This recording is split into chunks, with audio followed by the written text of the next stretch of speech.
So I weighed up the price of policy to a bath bomb, found it costs the same depending on the power in which you sit. And it's been too many days of me sitting in this bathtub, trying to soak the austerity out of these aching bones, from over-surviving, from a hyperextended existence, stretched out by the lies of capitalism and the support it pretends to be to the cards I was dealt.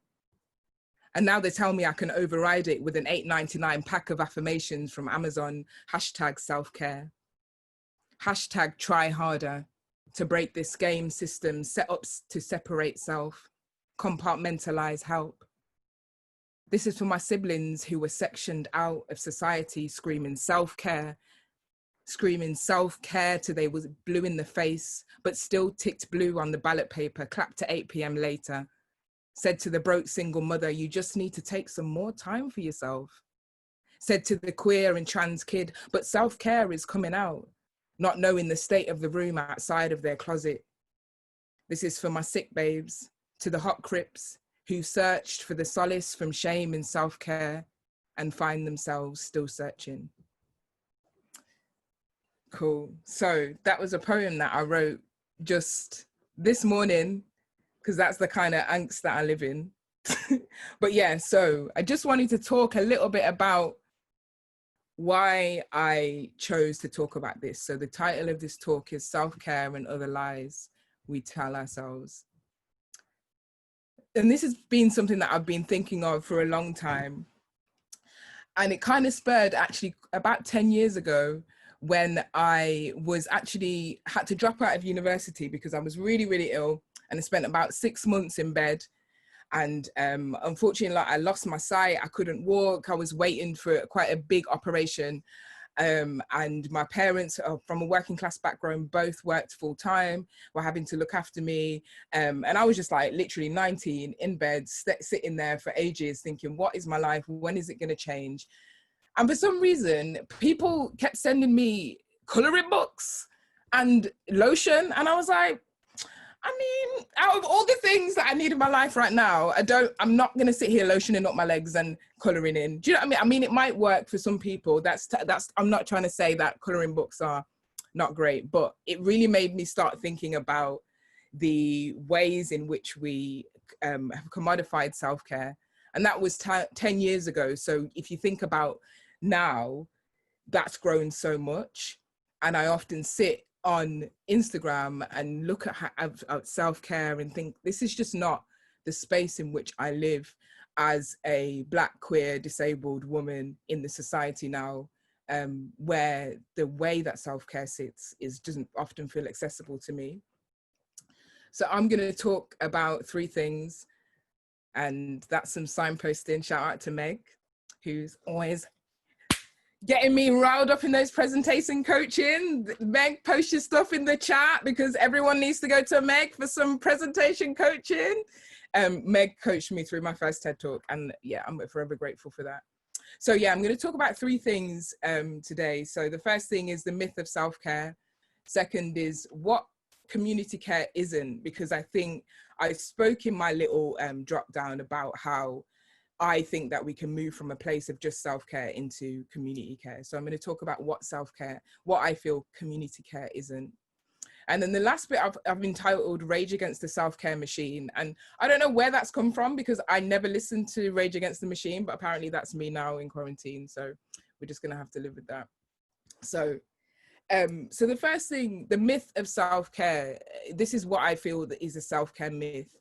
I think we've dreamed up that we can access the way that self-care is currently labeled because it's centered on this ideological space which is centers capitalism, able-bodied people, white supremacy. And I know that sounds like, whoa, white supremacy, self-care, how have we got there? But I just think that all of our systems are based upon that. And when self-care sits within that, and so many people sit outside of that, it's not really something that everyone can access. It kind of labels itself that you're able to have space to think about taking a petal infused bath, or you have space to think about painting your nails on a Friday evening. I don't know. It's not to say that those things are not okay, but it places it as those are things that are going to cure some of the things that we're dealing with. It talks about how if you want to feel better, you need to do the labor for yourself, which places the onus of your care on you.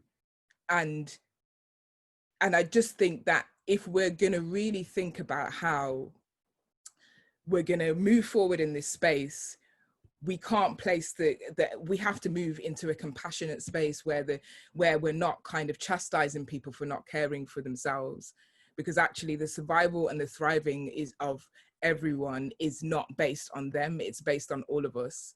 And that's the kind of world that I'm trying to think through and think about as someone who has spent a lot of time in bed, has spent a lot of time unwell. I've really noticed the reality of how much you need your community then. I've had really amazing experiences with partners and friends who stood by me through those times. And I've also had experiences of when people haven't really stood by me in those times. And a lot of people have said, you know, just take care of yourself, take some time. And I really thought in those moments, I'm trying. And I went into that space of shame or of self-criticism, because I thought, oh, I'm not doing self-care right. That's not really what I can do, what I can access. And I also think about the world of self-care and how it's a myth, because it's based on the idea of someone who doesn't get lonely, and of someone whose inner child doesn't call out strongly and often. And I talk about inner children, and I know that might sound a bit like out there as well, but I think so much of our need for survival is called from that inner child. And I know, and a few people I've spoken to have spoken about how those potential triggers, insecurities have come up throughout quarantine, because we're in a space where we are really thinking about our survival at the moment. And that is, but we're realizing that actually the world is not set up in a way that listens to that space of who we are. It talks about how when you're grown up, you should be self-sufficient, and therefore you've grown out of those softness, that tenderness inside of you, and actually it always stays there. And I believe that community care can move us more into being able to see those parts of ourselves. Okay, so I think the second thing I said I was going to talk about was what community care isn't.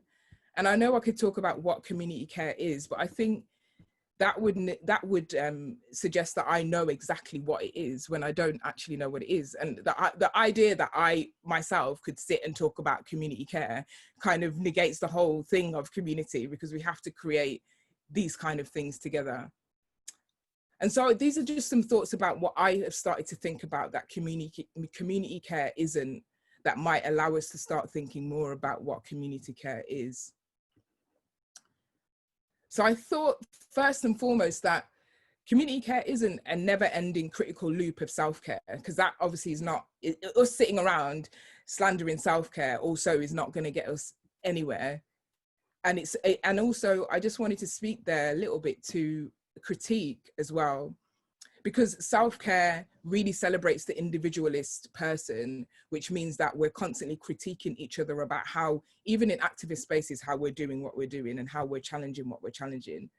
So I think I'm calling for a space where we're actually against things like call outs. We're against, community care isn't about cancellations. Community care isn't about just energy protection as self-preservation to push everyone else away. It's about thinking about accountability, and it's about calling us each other into honesty. It isn't self-serving, and it calls for us to think more about the ways in which capitalism has left us. It's not normal for us to be exhausted. It's not normal for us to be disconnected. And a lot of the reasons why a lot of people can't access self-care, those who often sit out on the marginalized sections of society, who aren't privileged economically, who aren't privileged maybe even with a support system of friends, of family, means that they are the last thought about, and they're not going to be able to go and buy a bath bomb. They're not going to be able to go and buy a fancy soap or whatever. I'm not trying to slander bath bombs and soaps, by the way. I actually do like them. And actually, yeah, my partner's on this chat and she got me this bath bomb the other day for the first time. And I was like, ooh, like, yeah, this is really good. She's like, Chloe needs to wave because she's always championing Lush. And I was always like, no. But actually I had a bath bomb the other day. It was great. So community care isn't putting bath bombs in the bin. That's just another thing that we can shout into there. Okay. And self-care, well, community care actually even extends wide enough to what Adrienne Marie Brown explores in Transformative Justice, which is where if we are not only responsible for ourselves, we also believe in the power of transformation. If we're not going to think about cancel culture, we think about the fact that we believe that people have the ability to transform. And that's Adrienne Marie Brown that I just shouted out. And she's got a really great book called Emergent Strategy if you wanted to learn more about transformative justice. And there is also another person who I was reading up about when I was thinking about community care called Nikita Valerio.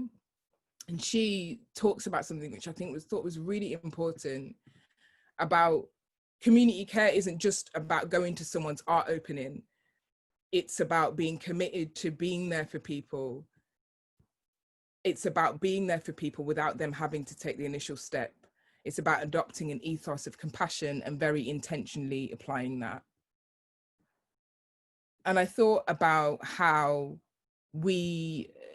she talks a little bit about in her writing as well, if you looked her up, and I'll send this to Megan so she can send it around later, about how there is also an internalizing of community care. So it's believing in that when I'm going through something, I have made this commitment and kind of conscious choice with my community that we can share some of this together. And obviously I know that there's tricky bits in there about codependency and all that kind of stuff, because I'm not trying to say that we need to all be over-boundaried and leaning on each other all the time. But I do believe that we can internalize the idea that going forward, we have to be able to call upon each other more. And I think that's definitely been highlighted in the coronavirus times and in this time of isolation where we know that communities had to come more together. And this is not the first and the last thing that will happen. And I hope that this is the start of a new way of us doing stuff. I also want to throw in there about community care and reiterate that community care isn't self-serving. So it is that thing of digging deeper into compassion, rather than we could go into community care as like, oh, now we're going to recreate the structures that we have in capitalism, and one person is going to become that leader of community and burn out and do everything. Yeah, I might be speaking from experience there, definitely. My friends are probably smiling and laughing at that. I can see them there. Yeah, but that's also something that this kind of model will take time to build. And so the third thing I was starting to think about as a provocation was rage against the self-care machine. And it was basically about how the next step in our community and building community care cannot be done without rage. It cannot be done without rage against the idea that someone who is, for example, a single mother in this moment with hardly any support, any money, it is figuring out ways to survive and thinking that all they have to do is self-care. We have to rage against that.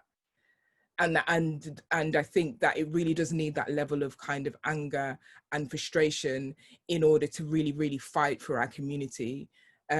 I feel that in, for example, it cuts across a lot of the work that I do, and even into things like House of Noir, I know some of them are here now. And I really feel like even though we're creating art, we have kind of made a decision for each other to ride for each other in a way that is more than just about the things that we do on stage. It's about kind of saying that if you're not okay, that is also my issue. It's not just about me standing on the stage looking pretty. It's about all of us rising together. And I really feel that power of rage against, I have to do everything for myself. It's your fault if you're not okay.